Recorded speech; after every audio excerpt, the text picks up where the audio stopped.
কবিতাৰ শিৰোনাম সৰিয়হতলীত খুতুৰা বিচৰা ছোৱালীজনী। কবি ডিম্পুল কুমাৰ চুতীয়া।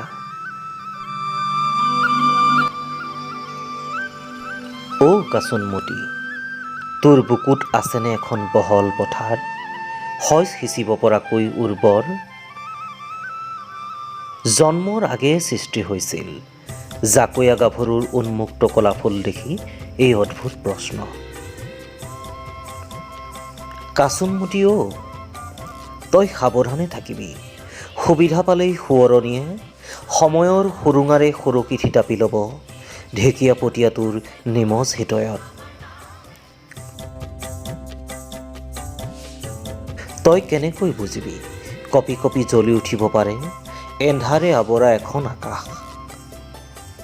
ক্ষুদ্ৰ মনৰ গভীৰতাৰে অন্য এখন আকাশ সৃষ্টি কৰিব পাৰে বিয়পি পৰা স্ফুলিংগই। তইতো এতিয়া তেনেই সৰু ছোৱালী, সৰিয়হতলীত খুতুৰা বিচাৰি ফুৰা ফুটফুটীয়া চোলাৰে মধুসোলেং নাগিনীজনী।